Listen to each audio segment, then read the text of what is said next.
Hello learners, आप सभी लोगों का हमारे यूट्यूब चैनल लर्न डेली 6 में स्वागत है।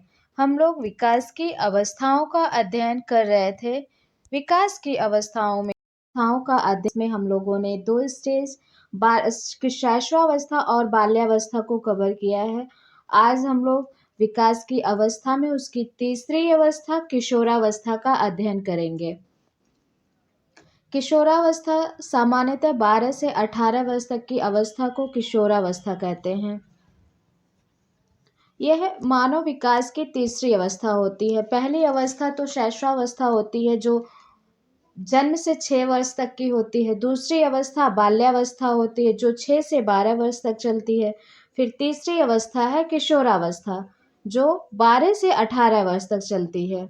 यह अवस्था बाल्यावस्था के अंत में प्रारंभ होती है और प्रौढ़ावस्था के आरंभ में समाप्त हो जाती है। मतलब यह अवस्था जो होती है वो 12 वर्ष के लास्ट में स्टार्ट होती है और फिर 18 वर्ष के प्रारंभ में समाप्त हो जाती है। फिर आगे हम लोग देखते हैं किशोरावस्था का महत्व। किशोरावस्था जीवन का सबसे कठिन काल होता है। यह समय बाल्यावस्था तथा प्रौढ़ावस्था के मध्य का संधि काल है, अर्थात यह समय बाल्यावस्था और बाल्यावस्था और प्रौढ़ावस्था को जोड़ने का काल है। चूंकि यह समय बाल्यावस्था और प्रौढ़ावस्था के मध्य का संधि काल होता है, अर्थात इस अवस्था में बालक को ना तो बालक समझा जाता है और ना ही उसे प्रौढ़ समझा जाता है।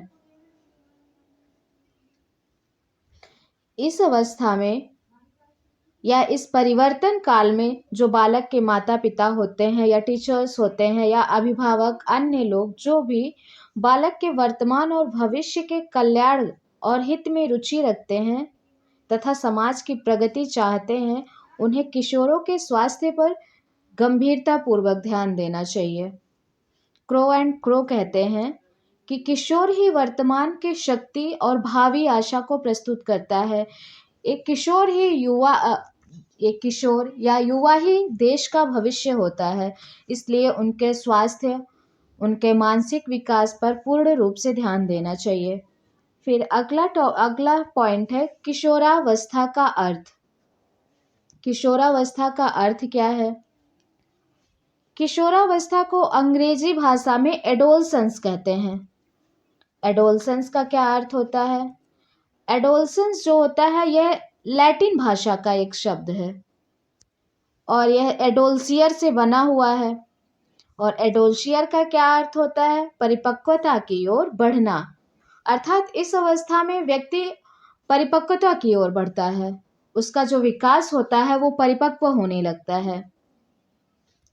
फिर कुछ मनोवैज्ञानिकों ने किशोरावस्था को 2 भागों में बांटा हुआ है। कौन कौन से भाग हैं वो 2? एक है पूर्व किशोरावस्था जिसका कार्यकाल होता है 12 से 16 वर्ष। फिर है दूसरी उत्तर किशोरावस्था 17 से 19 वर्ष। बहुत सारे प्रदेशों में किशोरावस्था बाद में आती है। जो ठंडे प्रदेश होते हैं वहाँ किशोरावस्था बाद में स्टार्ट होती है, 13 से 19 वर्ष होती है। और जो गर्म प्रदेश होते हैं वहाँ किशोरावस्था जल्दी स्टार्ट हो जाती है। और जो है बालिकाएं जो होती हैं उनकी किशोरावस्था बालकों से 2 वर्ष पूर्व ही हो जाती है। बालिकाएं बालकों से 2 वर्ष पूर्व ही पहले ही किशोर हो जाती हैं।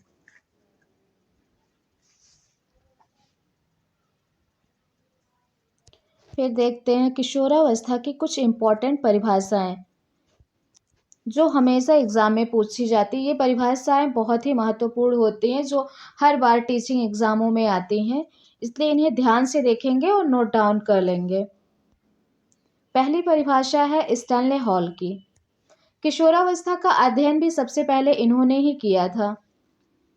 स्टैनले हॉल कहते हैं कि किशोरावस्था बड़े ही संघर्ष, तनाव व तूफान की अवस्था है।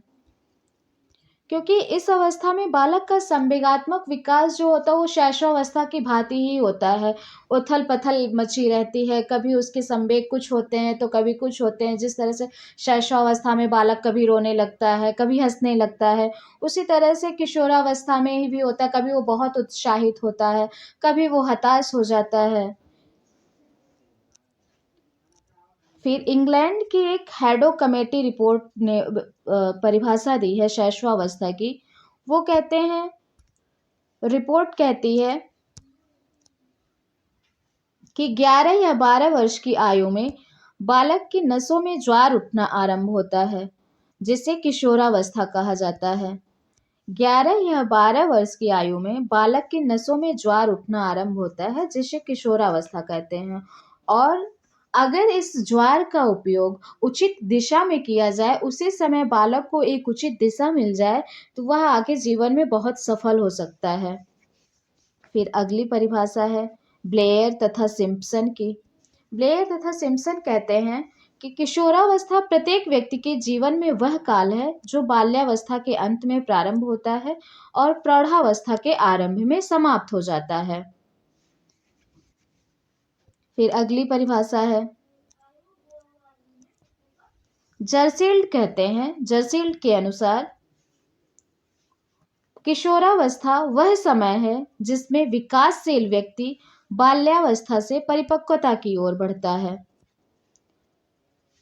इसमें बालक जो होता है उसका जो विकास होता है वो परिपक्व होने लगता है, उसकी हड्डियां दृढ़ होने लगती हैं, उसकी मानसिक योग्यताओं में वृद्धि होने लगती है, ये सब हैं। उसके बाद फिर रॉस कहते हैं, रॉस के अनुसार किशोरावस्था शैशवावस्था के पुनरावर्तन की अवस्था है। इसे शैशवावस्था का पुनरावर्तन क्यों कहा गया है? क्योंकि जिस तरह से शैशवावस्था में संवेग बदलते रहते हैं, उसी तरह से किशोरावस्था में भी बदलते रहते हैं, इसीलिए इसे शैशवावस्था के पुनरावर्तन की अवस्था कहा गया है।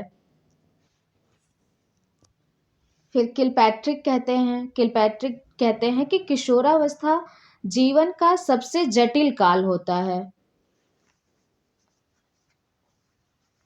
यह एक बड़ी ही उलझन की अवस्था होती है। फिर आगे बढ़ते हुए हम लोग देखते हैं वैलेंटाइन के अनुसार।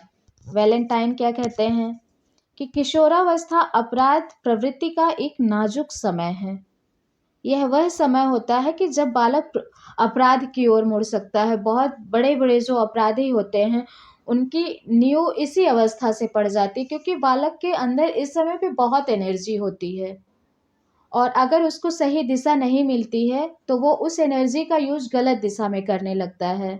और अगर उसे सही दिशा मिल जाती है, सही मार्गदर्शन मिल जाता है, तो वो फिर जीवन में आके बहुत कुछ अच्छा कर सकता है, जो देश के लिए, समाज के लिए, उसके परिवार के लिए, उसके लिए अच्छा होता है।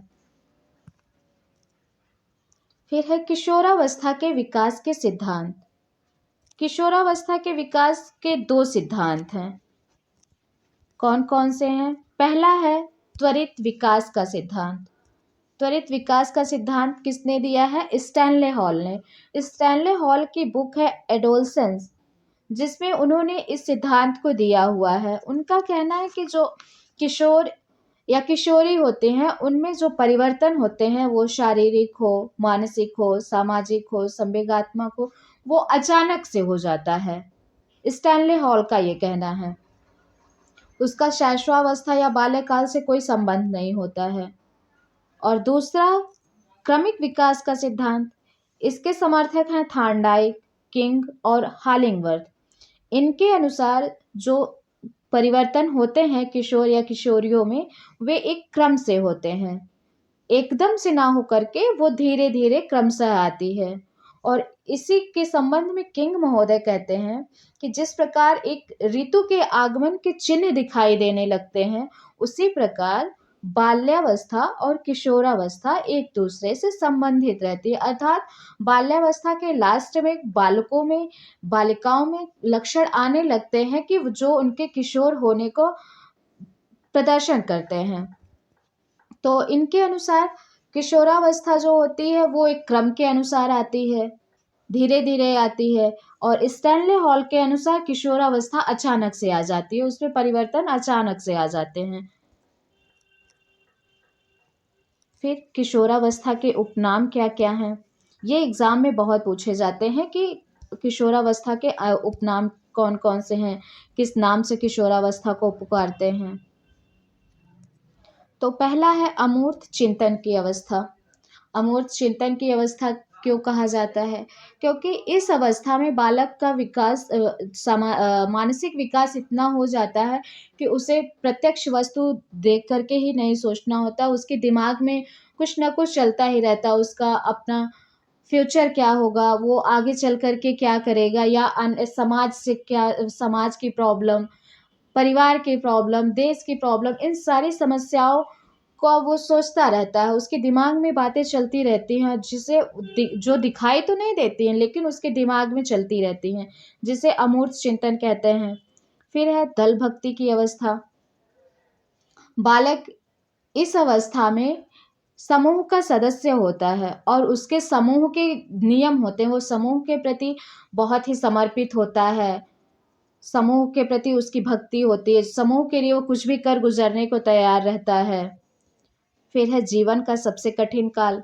जीवन का सबसे कठिन काल इसलिए कहा गया है क्योंकि इस अवस्था में बालक को सामंजस्य बिठाने में बहुत दिक्कत होती है।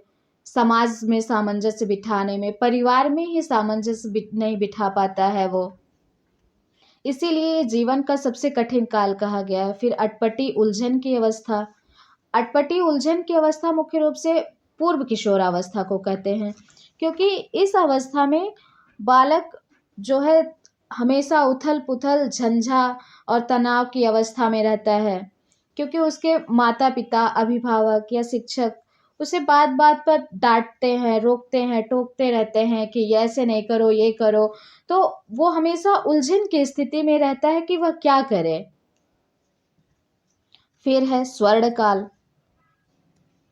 गोल्डन टाइम होता है ये फिर। उसके बाद कहा गया है कि टीन एज है ये। टीन एज इसे इसलिए कहते हैं क्योंकि ये 13 से 18 वर्ष तक की अवस्था है, इसलिए इसे टीन एज कहते हैं। सुनहरी अवस्था भी है। सुनहरी अवस्था इसलिए कहते हैं क्योंकि अगर बालक अच्छा मेहनत करता है, अच्छे कार्य करता है तो उसे सफलता मिलती है। फिर है age of beauty. Age of beauty इसलिए कहते हैं क्योंकि बालक बालिकाएं इस अवस्था में अपने शरीर को सुंदर दिखाने का प्रयास करते हैं, बहुत ही सुंदर दिखना चाहते हैं वो, इसीलिए इसे एज ऑफ ब्यूटी कहते हैं। और उनके शरीर में परिवर्तन भी हो जाते हैं जो उन्हें सुंदर बनाते हैं। फिर तार्किक चिंतन की अवस्था। इस अवस्था में बालक हर बात को तर्क के द्वारा सोचता है, तर्क के द्वारा ही स्वीकार करता है।